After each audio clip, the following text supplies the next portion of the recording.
High নমস্কার বন্ধু, good morning. আমি চন্দ্র মল্লিক। তোমরা দেখছো আমার ইউটিউব চ্যানেল। আমার ইউটিউব চ্যানেলে তোমাদের সকলকে স্বাগত। বন্ধুরা, তোমরা কেমন আছো? আশা করছি তোমরা সকলেই খুব ভালো আছো, আমিও খুব ভালো আছি। বন্ধুরা, আজকে আমি আলোচনা করব 15 মে 2021 কর্মসংস্থান পেপারে প্রকাশিত 2021 ওয়েস্ট বেঙ্গল অ্যাসেম্বলি ইলেকশন অর্থাৎ পশ্চিমবঙ্গের বিধানসভা নির্বাচন 2021 সম্পর্কে বিস্তারিত তথ্য। বন্ধুরা, যে তথ্যটি প্রকাশিত হয়েছে সেই তথ্যটাই তোমাদের সঙ্গে আজকে আমি আলোচনা করব, তোমাদেরকে শেয়ার করে দেবো। তো বন্ধুরা, তোমাদেরকে আমি একটা অনুরোধ করব, তোমরা অবশ্যই শেষ পর্যন্ত মন দিয়ে শুনবে আর দেখবে, তবেই তোমরা বুঝতে পারবে। যদি বুঝতে পারো, ভালো লাগে, তাহলে অবশ্যই একটা লাইক করে জানাবে, খারাপ লাগলে ডিসলাইক করবে। যদি কিছু উপদেশ দেওয়ার থাকে অবশ্যই কমেন্ট বক্সে কমেন্ট করবে। বন্ধুরা, আমি চাই পশ্চিমবঙ্গের প্রত্যেকটা ভাই বোনকে, পশ্চিমবঙ্গের প্রত্যেকটা বন্ধু বান্ধবকে সাহায্য করতে। যদি তোমার কারো একজনের ভালো লেগে থাকে, অবশ্যই তার কাছে আমার রিকোয়েস্ট, সেই জন্য ভিডিওটি শেয়ার করে আগেরজনকে দেখার সুযোগ করে দেয়। বন্ধুরা, আজকের এই টপিকটি অর্থাৎ পশ্চিমবঙ্গ বিধানসভা নির্বাচন 2021 এই টপিকটি তোমরা যারা বিভিন্ন রকম কম্পিটিটিভ এক্সামের জন্য প্রিপারেশন নিচ্ছ তাদের জন্য ভীষণ ইম্পর্টেন্ট। এছাড়া যে কোনো ক্লাসের ছাত্রছাত্রীদের জন্য সাধারণ জ্ঞান হিসাবে ভীষণ ইম্পর্টেন্ট। তো বন্ধুরা, তাদের কাছে আমার রিকোয়েস্ট, তারা যেন অবশ্যই ভিডিওটি শেষ পর্যন্ত দেখে এবং বোঝার চেষ্টা করে। তো বন্ধুরা, চলো শুরু করছি। দেখে নাও, শেষ পর্যন্ত দেখে নেবে, তোমাদের দেবে টাইমটা নষ্ট হবে না, কয়েকটা মিনিটের ব্যাপার, তোমাদের ভালো লাগবে। তো চলো শুরু করছি, দেখে নাও। বন্ধুরা দেখো, পশ্চিমবঙ্গের বিধানসভা নির্বাচন 2021, তোমরা শেষ পর্যন্ত ভালো করে শুনবে, আমি তোমাদের সঙ্গে শেয়ার করছি। দেখো, 5ই মে নির্বাচনে জিতে মমতা বন্দ্যোপাধ্যায় তৃতীয়বারের জন্য মুখ্যমন্ত্রী হিসাবে শপথ নিলেন। তো দ্বিতীয়বারের জন্য মুখ্যমন্ত্রী হিসাবে শপথ নিলেন মমতা বন্দ্যোপাধ্যায় 5ই মে। 17তম বিধানসভা নির্বাচনের সংখ্যাতাত্ত্বিক বিশ্লেষণ সহ ভারতীয় নির্বাচনের গুরুত্বপূর্ণ ইতিহাস নিয়ে তথ্য সমৃদ্ধ এই বিশেষ প্রতিবেদন। তো এটা 17তম বিধানসভার উপর বেস্ট করে তৈরি করা হয়েছে এবং এটা একটা বিশেষ প্রতিবেদন। তো প্রথমে দেখো কি আছে, পশ্চিমবঙ্গের প্রিমিয়ারের তালিকা। পশ্চিমবঙ্গের প্রিমিয়ারের তালিকা। প্রথম প্রফুল্লচন্দ্র ঘোষ 1947 সালে 15 অগস্ট থেকে 1948 সালে 22 জানুয়ারি ভারতীয় জাতীয় কংগ্রেস। তো প্রিমিয়ার কি সেটা আগে তোমাদের বলে দেয়। প্রিমিয়ার 1947 সালের 15 আগস্ট থেকে 1950 সালের 25 জানুয়ারি পর্যন্ত সব রাজ্যের প্রধানকে প্রিমিয়ার বলে অভিহিত করা হতো। তো প্রিমিয়ারটা কি বুঝতে পারলে? 1947 সালের 15 আগস্ট থেকে 1950 সালের 25 জানুয়ারি পর্যন্ত সমস্ত রাজ্যের প্রধানকে, মানে এখন যারা মুখ্যমন্ত্রী, যাদেরকে আমি মুখ্যমন্ত্রী বলে আমরা ডাকি, সেই সমস্ত রাজ্যের প্রধানকে আগে প্রিমিয়ার বলা হতো। সেই সূত্রে আমাদের পশ্চিমবঙ্গের প্রথম প্রিমিয়ারকে প্রফুল্লচন্দ্র ঘোষ। উনি 1947 সালের 15 আগস্ট থেকে 1948 সালের 22 জানুয়ারি পর্যন্ত ছিলেন। উনি রিপ্রেজেন্টেটিভ করতেন ভারতীয় জাতীয় কংগ্রেস। দ্বিতীয়, বিধানচন্দ্র রায় 1948 সালের 23 জানুয়ারি থেকে 1950 সালের 25 জানুয়ারি পর্যন্ত ভারতীয় জাতীয় কংগ্রেস। প্রথম প্রফুল্লচন্দ্র ঘোষ, দ্বিতীয় বিধানচন্দ্র রায়। উনি 1948 সালের 23 জানুয়ারি থেকে 1950 সালে 25 জানুয়ারি পর্যন্ত ছিলেন ভারতীয় জাতীয় কংগ্রেসের রিপ্রেজেন্টেটিভ। তারপরে দেখো বন্ধুরা, পশ্চিমবঙ্গের মুখ্যমন্ত্রীদের তালিকা, মানে 1950 সালের পর থেকে, 1950 সালের 25 জানুয়ারির পর থেকে পশ্চিমবঙ্গের মুখ্যমন্ত্রীর তালিকা। তো দেখো, প্রথম আছে বিধানচন্দ্র রায়। 1950 সালের 26 জানুয়ারি থেকে 1952 সালের 30 মার্চ ভারতীয় জাতীয় কংগ্রেস। প্রথম বিধানচন্দ্র রায়, 1950 সালের 26 জানুয়ারি থেকে 1952 সালের 30 মার্চ ভারতীয় জাতীয় কংগ্রেস। দ্বিতীয় বিধানচন্দ্র রায়, 1952 সালের 31 মার্চ থেকে 1957 সালের 5ই এপ্রিল ভারতীয় জাতীয় কংগ্রেস। বিধানচন্দ্র রায় 1952 সালের, মানে দ্বিতীয়বার হচ্ছে বিধানচন্দ্র রায়, 1952 সালের 31 মার্চ থেকে 1957 সালের 5ই এপ্রিল ভারতীয় জাতীয় কংগ্রেস। আবার বিধানচন্দ্র রায়, মানে পরপর কতবার হচ্ছে তোমরা দেখো। প্রথমে একবার হয়েছে 1948 সাল থেকে 1950 সাল, আবার 1950 সাল থেকে 1952 সাল, 1952 সাল থেকে 1957 সাল, 1957 থেকে 1962 সাল চতুর্থবার। বিধানচন্দ্র রায় 1957 সালের 6 এপ্রিল থেকে 1962 সালের 2 এপ্রিল ভারতীয় জাতীয় কংগ্রেস। 1957 সাল 6 এপ্রিল থেকে 1962 সালের 2 এপ্রিল ভারতীয় জাতীয় কংগ্রেস। বন্ধুরা দেখো, আরও একবার বিধানচন্দ্র রায় মুখ্যমন্ত্রী হচ্ছেন 1962 সালের 3রা এপ্রিল থেকে 1962 সালের 1 জুলাই ভারতীয় জাতীয় কংগ্রেস। তো বিধানচন্দ্র রায় 1962 সালের 3রা এপ্রিল থেকে 1962 সালের 1 জুলাই পর্যন্ত তিনি আরেকবার মুখ্যমন্ত্রী নির্বাচিত হলেন। পরে আছেন প্রফুল্লচন্দ্র সেন। প্রফুল্লচন্দ্র সেন 1962 সালের 9 জুলাই থেকে 1967 সালের 28 ফেব্রুয়ারি ভারতীয় জাতীয় কংগ্রেস। প্রফুল্লচন্দ্র সেন 1962 সালের 9 জুলাই থেকে 1967 সালের 28 ফেব্রুয়ারি ভারতীয় জাতীয় কংগ্রেস।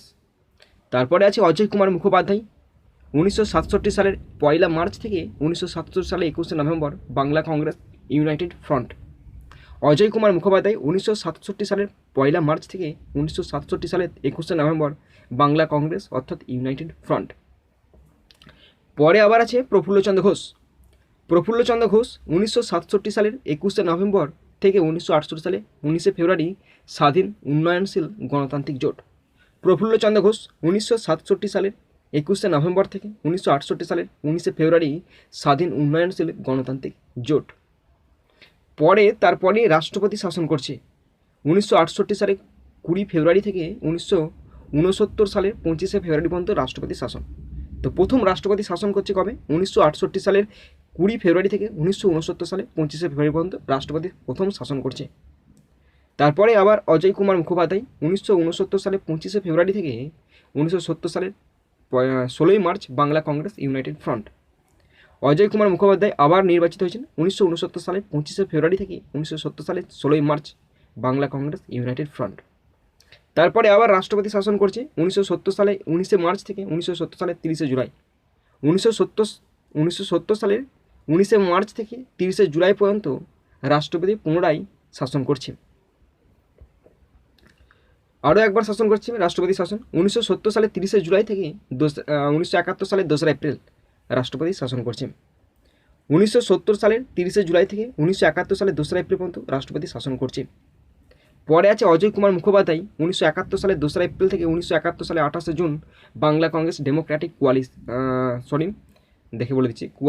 কোয়ালিশন। ওকে, তো অজয় কুমার মুখোপাধ্যায় আবার তিনি নির্বাচিত হয়েছেন সালটা 1971 সালের 2রা এপ্রিল থেকে 1971 সালের 28 জুন বাংলা কংগ্রেস ডেমোক্রেটিক কোয়ালিশন।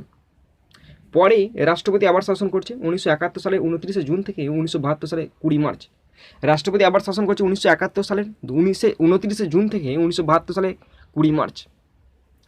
তারপরে সিদ্ধার্থ শঙ্কর রায় 1972 সালে 20 মার্চ থেকে 1977 সালের 30 এপ্রিল ভারতীয় জাতীয় কংগ্রেস।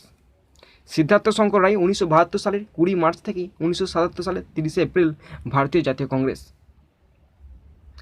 তারপরে আরও একবার রাষ্ট্রপতি শাসন হচ্ছে 1977 সালের 30 এপ্রিল থেকে 1977 সালের 20 জুন রাষ্ট্রপতি পুনরায় শাসন করছেন। 1977 সালের 30 এপ্রিল থেকে 20 জুন পর্যন্ত পুনরায় রাষ্ট্রপতি শাসন করছেন। বন্ধুরা দেখো, এরপর জ্যোতি বসু শাসন করছেন 1977 সালের 21 জুন থেকে 1982 সালের 23 মে পর্যন্ত জ্যোতি বসু শাসন করছেন। সিপিএমের তিনি রিপ্রেজেন্টেটিভ। জ্যোতি বসু 1977 সালের 21 জুন থেকে 1982 সালের 23 মে পর্যন্ত পুনরায় জ্যোতি বসু 5 বার হয়েছেন। জ্যোতি বসু 5 বার মুখ্যমন্ত্রী হয়েছেন। দ্বিতীয়বার 1982 সালের 24 মে থেকে 1987 সালের 29 মার্চ সিপিআইএম। জ্যোতি বসু 1982 সালের 24 মে থেকে 1987 সালের 29 মার্চ। পুনরায় জ্যোতি বসু তৃতীয়বার 1987 সালের 29 মার্চ থেকে 1991 সালের 18 জুন। জ্যোতি বসু 1987 সালের 29 মার্চ থেকে 1991 সালের 18 জুন। পরে চতুর্থবার জ্যোতি বসু 1991 সালের 19 জুন থেকে 1996 সালের 15 মে। জ্যোতি বসু পুনরায় 1991 সালের 19 জুন থেকে 1996 সালের 15 মে পুনরায় তিনি সিপিএমের রিপ্রেজেন্টেটিভ। তারপরে শেষবার জ্যোতি বসু 1996 সালের 16 মে থেকে 2000 সালের 5 নভেম্বর সিপিআইএম। জ্যোতি বসু পঞ্চমবার শেষবার 1996 সালের 16 মে থেকে 2000 সালের 5 নভেম্বর পর্যন্ত। বন্ধুরা তারপরে বুদ্ধদেব ভট্টাচার্য চলে আসছেন। তো বুদ্ধদেব ভট্টাচার্য প্রথম শাসন করছেন, তিনি 3 বার করেছেন, দেখতে পাচ্ছ তোমরা। প্রথম 2000 সালের 6 নভেম্বর থেকে 2001 সালের 14 মে সিপিআইএম। বুদ্ধদেব ভট্টাচার্য 2000 সালের 6 নভেম্বর থেকে 2001 সালের 14 মে সিপিআইএমের অন্তর্গত। তারপরে আবার বুদ্ধদেব ভট্টাচার্য দ্বিতীয়বার 2001 সালে 15 মে থেকে 2006 সালে 17 মে সিপিআইএম। বুদ্ধদেব ভট্টাচার্য 2001 সালের 15 মে থেকে 2006 সালের 17 মে পর্যন্ত তিনি দ্বিতীয়বার শাসন করছেন। তৃতীয়বার বুদ্ধদেব ভট্টাচার্য 2006 সালে 18 মে থেকে 2011 সালের 13 মে পর্যন্ত তিনি আবার শাসন করছেন। শেষবারের মতো সিপিএম শাসন করছে 2006 থেকে 2011 পর্যন্ত। তারপরে আসছেন তৃণমূল কংগ্রেস। তো দেখো, প্রথম আছে মমতা বন্দ্যোপাধ্যায়। তো মমতা বন্দ্যোপাধ্যায় প্রথম নির্বাচিত হয়েছেন 2011 সালের 20 মে থেকে 2016 সালের 25 মে, অল ইন্ডিয়া তৃণমূল কংগ্রেস। তো মমতা বন্দ্যোপাধ্যায় প্রথম, মানে এইটা নিয়ে 3বার হচ্ছে। মমতা বন্দ্যোপাধ্যায় প্রথম তিনি নির্বাচিত হয়েছেন 2011 সালের 20 মে থেকে 2016 সালের 25 মে পর্যন্ত তিনি টিএমসির অন্তর্গত। তারপরে আছে মমতা বন্দ্যোপাধ্যায় দ্বিতীয়বার 2016 সালের 26 মে থেকে 2021 সালের 4 মে, অল ইন্ডিয়া তৃণমূল কংগ্রেস। শেষবার, মানে এবারে নতুন মমতা বন্দ্যোপাধ্যায় 2021 সালের 5 মে থেকে বর্তমান সময় পর্যন্ত, মানে এখনও আগামী 5 বছর তিনি শাসন করবেন। তো তারপর এখানে বলা আছে 1950 সালের 26 জানুয়ারি থেকে সব রাজ্যের প্রধানকে মুখ্যমন্ত্রী বলা হয়। তার আগে পর্যন্ত 1950 সালের আগে পর্যন্ত বলা হতো প্রিমিয়ার বলা হতো, কিন্তু 1950 সালের পর থেকে, অর্থাৎ 26 জানুয়ারির পর থেকে সমস্ত রাজ্যের প্রধানকে বলা হয় মুখ্যমন্ত্রী।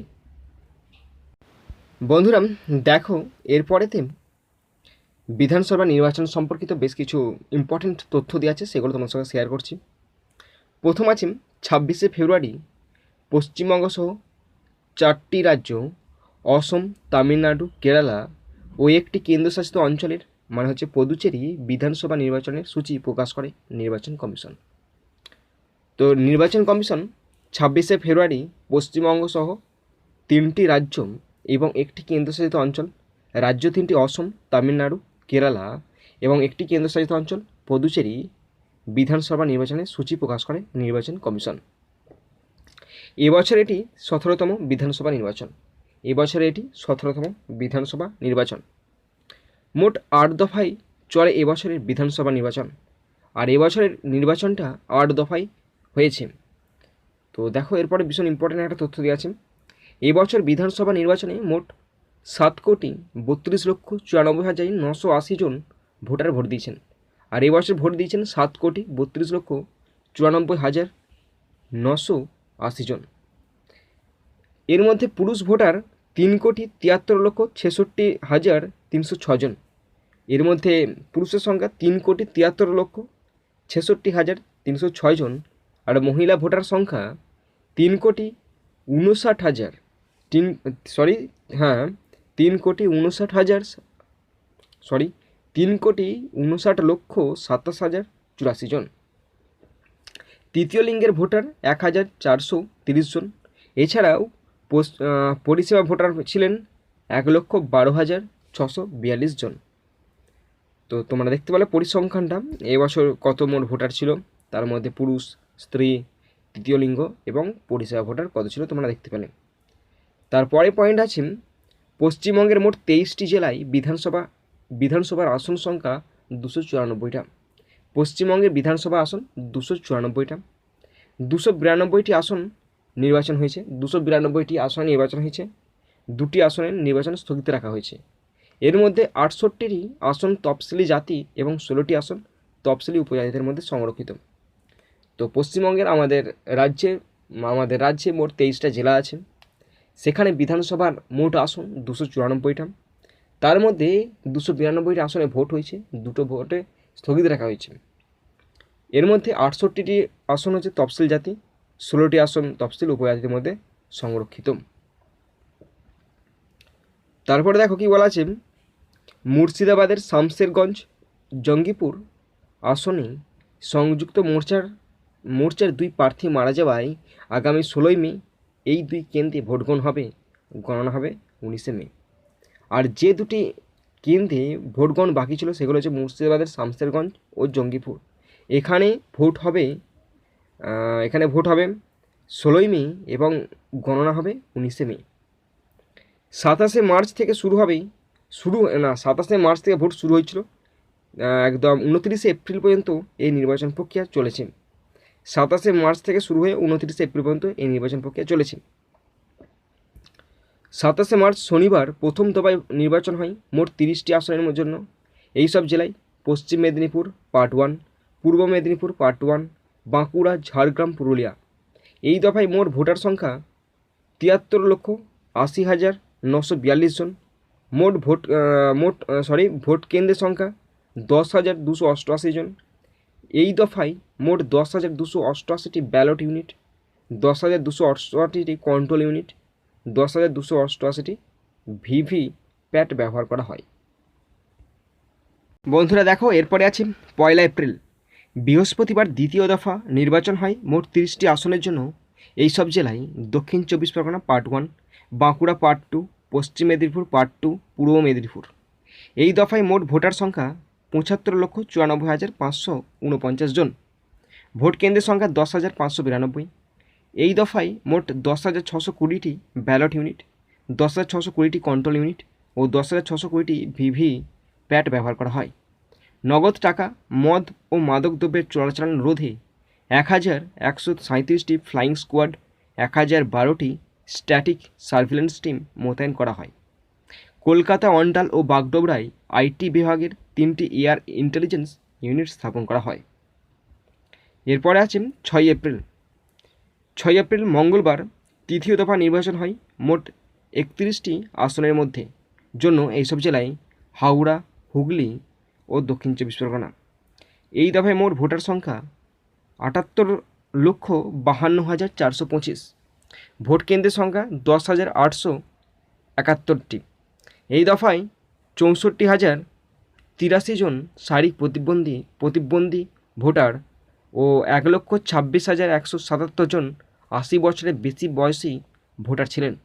এই দফায় 22 জন সাধারণ পর্যবেক্ষক, 7 জন পুলিশ পর্যবেক্ষক, 9 জন ব্যয় পর্যবেক্ষক মোতায়েন করা হয়।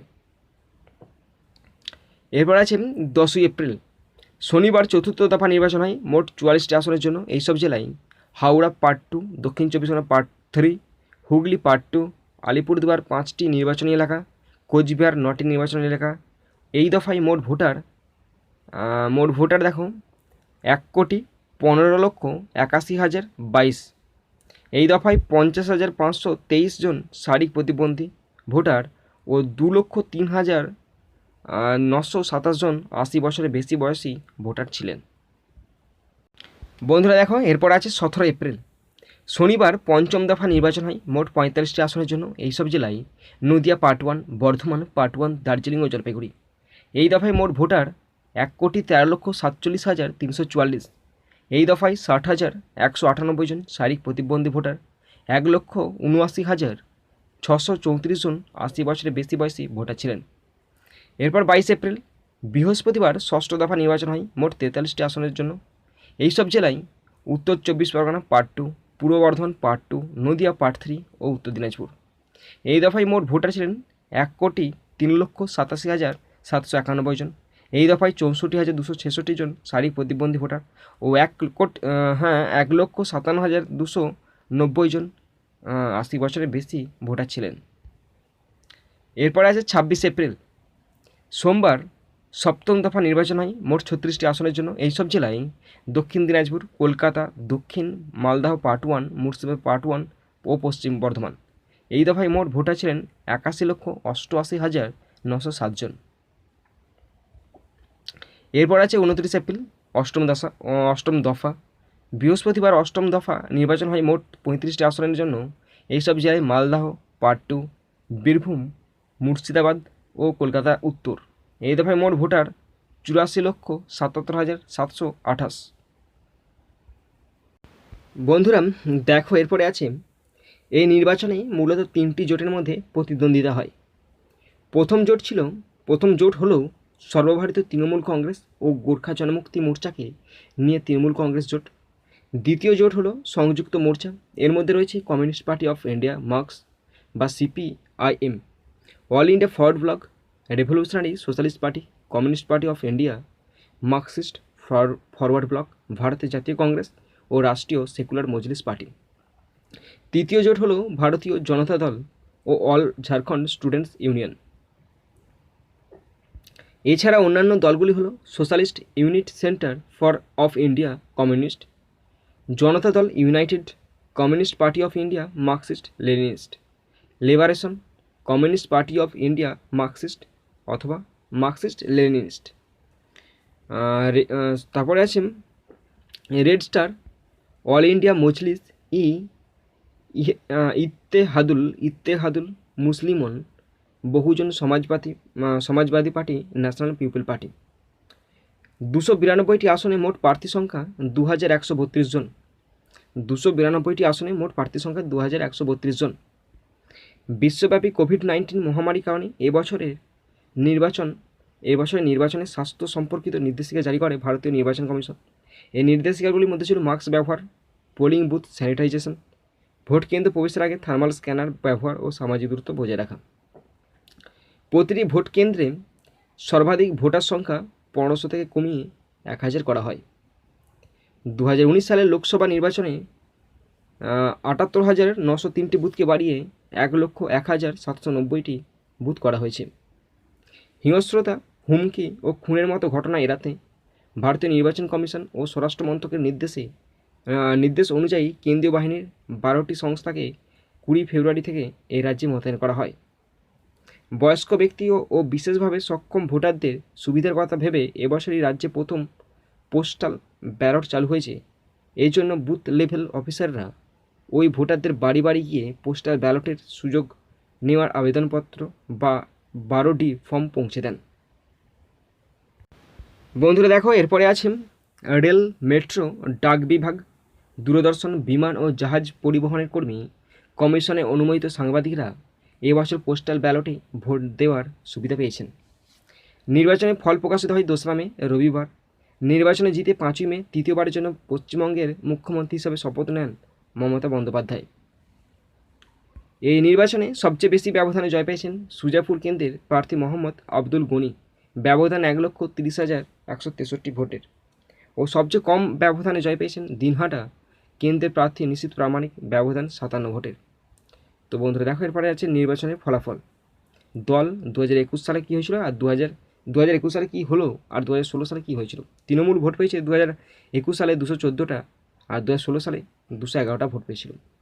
বিজেপি পেয়েছে 76টা, আগেরবার পেয়েছিল 3টে। সংযুক্ত মোর্চা 1টা, আগেরবারে 76টা। অন্যান্যরা ভোট পেয়েছে এবারে 1টা, আগেরবারে 4টে। বন্ধুরা দেখো, এরপরে আমরা আলোচনা করব ভারতীয় নির্বাচন সংক্রান্ত কিছু গুরুত্বপূর্ণ তথ্য। আলোচনা করব। প্রথম আছে 1950 সালের 25শে জানুয়ারি নির্বাচন কমিশন গঠিত হয়। 1950 সালের 25শে জানুয়ারি নির্বাচন কমিশন গঠিত হয়। এরপরে আছে দেখো, এখানে একটা সালটা ভুল দিয়েছে, এটা 1991 সাল লেখা আছে, এটা 1951 সাল হবে, 1951। 1951 থেকে 1952 সালে ভারতের প্রথম সাধারণ নির্বাচন হয়। 1947 সালে ভারত স্বাধীন হওয়ার পর 1951 সালের 25শে অক্টোবর থেকে 1952 সালের 21শে ফেব্রুয়ারি পর্যন্ত ভারতের প্রথম সাধারণ লোকসভা নির্বাচন হয়। তো ভালো করে শোনো, 1951 থেকে 1952 সালে ভারতের প্রথম সাধারণ নির্বাচন হয়।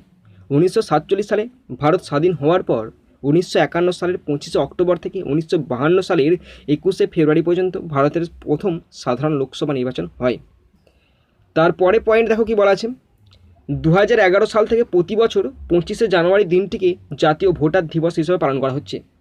2011 সাল থেকে প্রতি বছর 25শে জানুয়ারি দিনটিকে জাতীয় ভোটার ডে হিসেবে পালন করা হয়। পরে পয়েন্ট আছে ভারতের প্রথম ভোটার শ্যামশরণ নেগি। পরের পয়েন্ট আছে ভারতের প্রথম মুখ্য নির্বাচন কমিশনার ছিলেন সুকুমার সেন।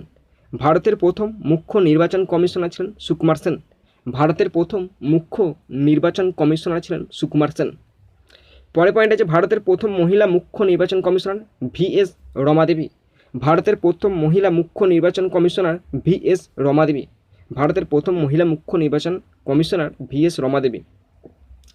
পরে আছে পশ্চিমবঙ্গের মুখ্য নির্বাচনী আধিকারিক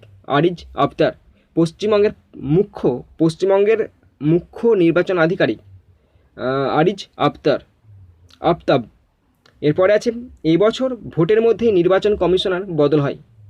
মেয়াদ শেষ হওয়ার আগেই 12 এপ্রিল পদত্যাগ করেন প্রাক্তন মুখ্য নির্বাচন কমিশনার সুনীল অরোরা। 13 এপ্রিল থেকে মুখ্য নির্বাচন কমিশনার হিসাবে দায়িত্ব নেন সুশীল চন্দ্র। আর এবছর মানে 2021 সালে ভোটের মধ্যেই নির্বাচন কমিশনার বদল হয়। মেয়াদ শেষ হওয়ার আগেই 12 এপ্রিল পদত্যাগ করেন প্রাক্তন মুখ্য নির্বাচন কমিশনার সুনীল অরোরা। 13 এপ্রিল থেকে মুখ্য নির্বাচন কমিশনার হিসাবে দায়িত্ব নেন সুশীল চন্দ্র। পরের পয়েন্টে বলা আছে 1993 সালে প্রথম ভোটার আইডি কার্ড চালু করেন ভারতের 10ম প্রধান নির্বাচন কমিশনার তিরুনেললাই নারায়ণ আয়ার সেশন।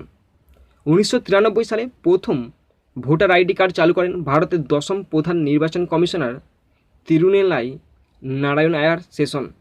1996 সালে 11তম লোকসভা সাধারণ নির্বাচনে প্রথম ভোটার কার্ড বাধ্যতামূলক করা হয়। 1996 সালে 11তম লোকসভা সাধারণ নির্বাচনে প্রথম ভোটার কার্ড বাধ্যতামূলক করা হয়।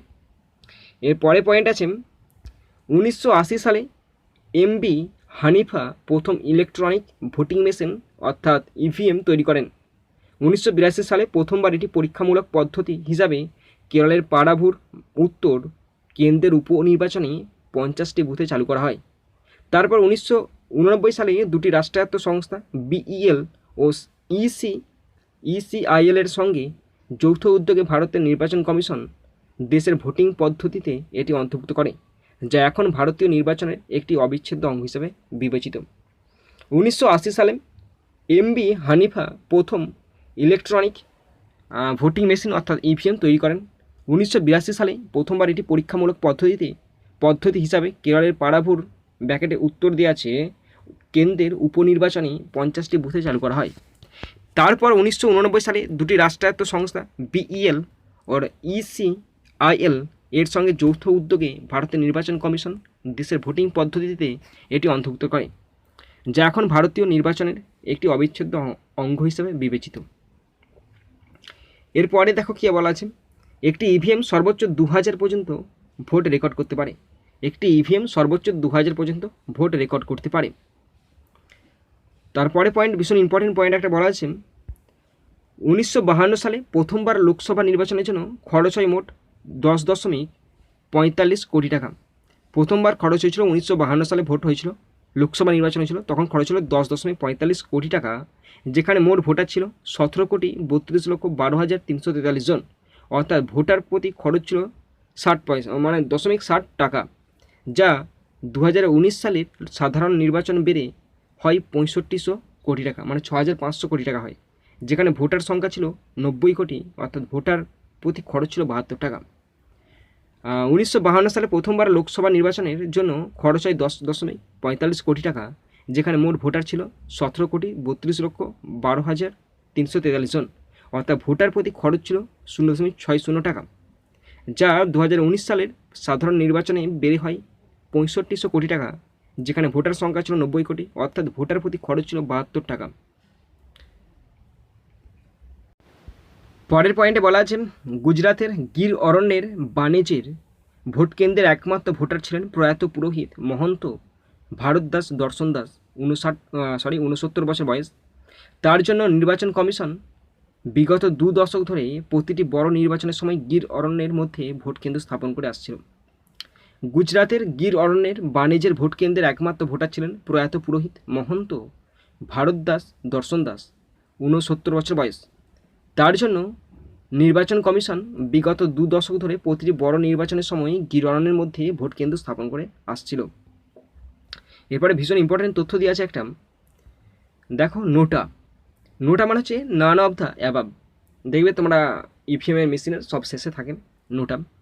নান অফ দ্য অ্যাবাব হলো একটি ব্যালট বিকল্প, যেখানে ভোটাররা ওই কেন্দ্রে দাঁড়ানো প্রার্থীদের মধ্যে কাউকে ভোট না দিতে চাইলে প্রয়োগ করতে পারেন। 2009 সালে ভারতের নির্বাচন কমিশন সুপ্রিম কোর্টকে নির্বাচনী ব্যালটে এই বিকল্পটি দেওয়ার জন্য সুপারিশ করেছিল, কিন্তু সরকার এর বিরোধিতা করে। 2013 সালে সেপ্টেম্বরে সুপ্রিম কোর্ট রায় দেয় যে প্রত্যেক ভোটার তাদের ইচ্ছা অনুযায়ী নোটায় ভোট দেওয়ার অধিকার পাবেন। তারপর থেকে নোটা বিকল্পটি ইভিএমে রাখা হচ্ছে। তো ভালো করে শোনো, আবার রিপিট দিয়ে দিচ্ছি। নোটা মানে হচ্ছে নান অফ দ্য অ্যাবাব, হলো একটি ব্যালট যেখানে ভোটাররা ওই কেন্দ্রে দাঁড়ানো প্রার্থীদের মধ্যে কাউকে ভোট না দিতে চাইলে প্রয়োগ করতে পারেন। 2009 সালে ভারতের নির্বাচন কমিশন সুপ্রিম কোর্টকে এই নোটা অপশানটি রাখার জন্য সুপারিশ করেছিল, কিন্তু এর পক্ষে ভারত সরকার, মানে ভারত সরকার বলছি না, এমনি যে কোনো সরকার বিরোধিতা করেছিল। আর 2013 সালের সেপ্টেম্বর মাসে সুপ্রিম কোর্ট রায় দেয় যে প্রত্যেক ভোটার তাদের ইচ্ছা অনুযায়ী নোটায় ভোট দেওয়ার অধিকার পাবেন। তারপর থেকে নোটা বিকল্পটি ইভিএমে রাখা হচ্ছে। 2014 সালে লোকসভা নির্বাচনে প্রথম নোটা বিকল্প ব্যবহৃত হয়, আর 2014 সালে লোকসভা নির্বাচনে প্রথম নোটাটা ব্যবহৃত হয়। এই যে নোটা চিহ্নটির নকশা তৈরি করেছেন আহমেদাবাদের ন্যাশনাল ইনস্টিটিউট অফ ডিজাইন। নোটা চিহ্নটির নকশা তৈরি করেছে ন্যাশনাল ইনস্টিটিউট অফ ডিজাইন। তো বন্ধুরা দেখো, এরপরে পয়েন্ট আছে, নোটা চিহ্নটির নকশা তৈরি করেছেন আহমেদাবাদের ন্যাশনাল ইনস্টিটিউট অফ ডিজাইন। তো এই নোটা, এই চিহ্নটির নকশা বা ডিজাইনটা তৈরি করেছে ন্যাশনাল ইনস্টিটিউট অফ ডিজাইন। এরপরে বলা আছে 2019 সালে লোকসভা নির্বাচনে প্রথমবারের জন্য তেলেঙ্গানার নিজামাবাদে জেলার প্রতিটি ভোট কেন্দ্রে 12টি ইভিএম ব্যবহার করা হয়, কারণ মোট 185 জন প্রার্থী প্রতিদ্বন্দ্বিতা করেছিলেন। 2019 সালের লোকসভা নির্বাচনে প্রথমবারের জন্য তেলেঙ্গানার নিজামাবাদ জেলার প্রতিটি ভোট কেন্দ্রে 12টি ইভিএম ব্যবহার করা হয়েছিল, কারণ মোট 185 জন প্রার্থী প্রতিদ্বন্দ্বিতা করেছিলেন। এরপরেই আছে 2013 সালের সেপ্টেম্বরে নাগাল্যান্ডের নোকসেনে মানে বিধানসভা কেন্দ্র নির্বাচনে প্রথম ভোটার ভেরিফাইড পেপার অর্থাৎ পেপার অডিট ট্রেলস অর্থাৎ ভিভিপ্যাট ব্যবহৃত হয়। 2013 সালের সেপ্টেম্বরে নাগাল্যান্ডের নোকসেনে বিধানসভা কেন্দ্র নির্বাচনে প্রথম voter verified paper audit trails অর্থাৎ ভিভিপ্যাট ব্যবহৃত হয়। পরের পয়েন্টে বলা আছে 2013 সালে মিজোরাম বিধানসভা নির্বাচনে 40টির মধ্যে 10টি বিধানসভা আসনে ভারতে প্রথমবারের মতো ইভিএম সহ ভিভিপ্যাট ব্যবহৃত হয়। 2013 সালে মিজোরাম বিধানসভা নির্বাচনে 40টির মধ্যে 10টি বিধানসভা আসনে ভারতে প্রথমবারের মতো ইভিএম সহ ভিভিপ্যাট ব্যবহৃত হয়। এরপর আছে 2014 সালের লোকসভা নির্বাচনে প্রথম পরীক্ষামূলকভাবে 8টি আসনে voter verified paper audit trails অর্থাৎ ভিভিপ্যাট ব্যবহৃত হয়। 2014 সালের লোকসভা নির্বাচনে প্রথম পরীক্ষামূলক 8টি আসনে voter verified paper audit trails অর্থাৎ ভিভিপ্যাট ব্যবহৃত হয়। তারপর দেখো কি বলা আছে, লোকসভা ভোটের ক্ষেত্রে উত্তরপ্রদেশের সবথেকে রয়েছে 80টি আসন রয়েছে। লোকসভা ভোটের ক্ষেত্রে উত্তরপ্রদেশের সবথেকে বেশি আসন রয়েছে, 80টি আসন আছে। 2019 সালে 31,292 জন ভোটার অন্যান্য হিসাবে নথিভুক্ত হয়েছেন। 2019 সালে 31,292 জন ভোটার অন্যান্য হিসাবে নথিভুক্ত হয়েছেন। আজকে আমাদের লাস্ট পয়েন্ট নয়, এখন একটা আছে, ভারতের প্রাক্তন প্রধানমন্ত্রী প্রয়াত অটল বিহারী বাজপেয়ী ছিলেন একমাত্র সাংসদ যিনি 4টি অর্থাৎ উত্তরপ্রদেশ, গুজরাট, মধ্যপ্রদেশ ও দিল্লি মানে রাজ্য অথবা কেন্দ্রশাসিত অঞ্চল থেকে নির্বাচিত হন। ভারতের প্রাক্তন প্রধানমন্ত্রী প্রয়াত অটল বিহারী বাজপেয়ী হলেন একমাত্র সাংসদ যিনি 4টি মানে 3টি রাজ্য এবং একটি কেন্দ্রশাসিত অঞ্চল থেকে নির্বাচিত হন। 3টি রাজ্য হলো উত্তরপ্রদেশ, গুজরাট, মধ্যপ্রদেশ এবং একটি কেন্দ্রশাসিত অঞ্চল দিল্লি হয়েছেন।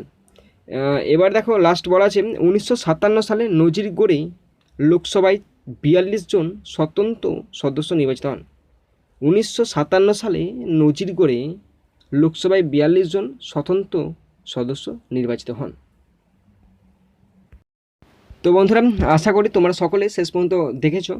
যদি তোমরা দেখে থাকো তাহলে কিন্তু পশ্চিমবঙ্গের বিধানসভা নির্বাচন 2021 সম্পর্কে অনেকেই জানতে পারলে। তো বন্ধুরা, এখানেই শেষ করছি ভিডিওটি। সুন্দর থাকবে, সুস্থ থাকবে, টেক কেয়ার, থ্যাংক ইউ, জয় হিন্দ, বন্দে মাতরম।